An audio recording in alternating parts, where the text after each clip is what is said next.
ଯାତ୍ରା ଇନ୍ଦ୍ରଭୁବନ ଆସନ୍ତୁ ଜାଣିବା ତାର ଆଗାମୀ 5ଟି କ୍ୟାମ୍ପ କେଉଁଠି ପରିବେଷଣ କରିବ ଆଉ କେତେ ଦିନ ପାଇଁ।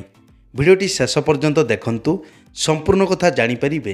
ତା ପୂର୍ବରୁ ଆପଣମାନଙ୍କୁ ଗୋଟିଏ ରିକ୍ୱେଷ୍ଟ, ଆପଣମାନେ ଯଦି ଏ ପର୍ଯ୍ୟନ୍ତ ଆମ ଚ୍ୟାନେଲକୁ ସବସ୍କ୍ରାଇବ୍ କରିନାହାନ୍ତି ତେବେ ଚ୍ୟାନେଲକୁ ସବସ୍କ୍ରାଇବ୍ କରି ବେଲ୍ ଆଇକନ୍କୁ ଦବାଇ ଦିଅନ୍ତୁ। ଯାତ୍ରା ଇନ୍ଦ୍ରଭୁବନ ତାର ଆଗାମୀ କ୍ୟାମ୍ପ ସେପ୍ଟେମ୍ବର ମାସ 11 ତାରିଖରୁ ସେପ୍ଟେମ୍ବର ମାସ 14 ତାରିଖ ପର୍ଯ୍ୟନ୍ତ। ସ୍ଥାନ କୁଲେଇ ସମଲ ବ୍ୟାରେଜ ତାଳଚେର ଅନୁଗୁଳରେ।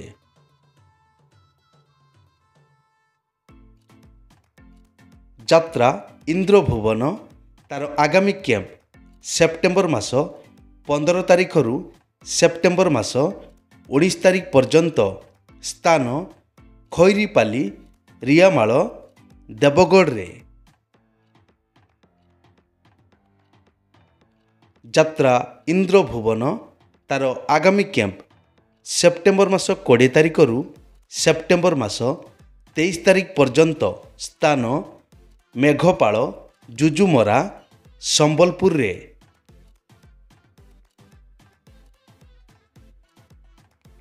ଯାତ୍ରା ଇନ୍ଦ୍ରଭୁବନ ତାର ଆଗାମୀ କ୍ୟାମ୍ପ ସେପ୍ଟେମ୍ବର ମାସ 24 ତାରିଖରୁ ସେପ୍ଟେମ୍ବର ମାସ 28 ତାରିଖ ପର୍ଯ୍ୟନ୍ତ। ସ୍ଥାନ ସାପଘରା ବଇଣ୍ଡା ଅନୁଗୁଳରେ।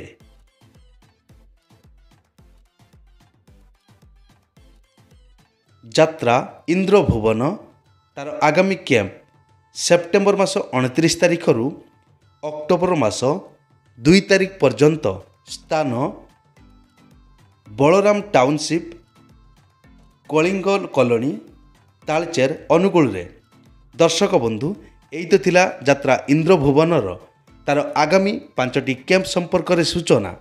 ଏମିତି ଡେଲି ଯାତ୍ରା ଅପଡେଟ୍ ଭିଡ଼ିଓ ଦେଖିବା ପାଇଁ ଆମ ଚ୍ୟାନେଲକୁ ସବସ୍କ୍ରାଇବ୍ କରନ୍ତୁ ଆଉ ପାଖରେ ଥିବା ବେଲ୍ ଆଇକନ୍କୁ ଦବାଇ ଦିଅନ୍ତୁ। ଜୟ ଜଗନ୍ନାଥ।